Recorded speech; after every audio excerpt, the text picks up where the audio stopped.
Hey, we run a surrender program here at our shop for people who can no longer look after their pets. Some animals are surrendered a lot more than others. Ball pythons are probably a prime example of that. And so we have a whole lot of adult ball pythons that we're looking for homes for. And you might notice a theme with these ball pythons. Like the fact that most of them are normals. And by normal, I mean they have the wild type coloration of ball pythons found in West Africa. This one, however, has itty-bitty eyes. Sometimes snakes hatch out that way. Doesn't seem to hold them back at all. But yeah, another normal ball python. They're not always normals, however. Sometimes other morphs come in the front door here. Like this spider ball python. This is the second most commonly dropped off ball python that we have at the shop here.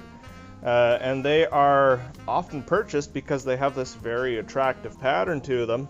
But they very often have this sort of inner ear deformity mutation to them. Well, every one of them has it, but some express it worse than others. That causes them to get a little confused about up and down and move a little janky. Things that are not often surrendered include snakes like this lesser fire hypo.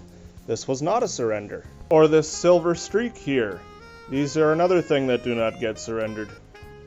Often what happens is somebody gets their first snake, they get a normal ball python. Why?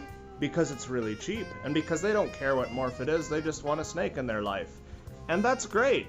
However, then they find out about the morphs. And sometimes, once they have a bunch of morph ball pythons, they don't want their normals anymore, so they'll just drop them off wherever. How do you feel about that, Sheldon?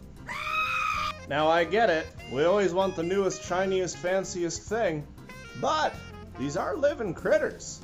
So you gotta bear in mind when you're buying a pet, you should really be planning to stick with that pet for the remainder of its life as well, or at least to the best of your abilities. Now they're not really a toy.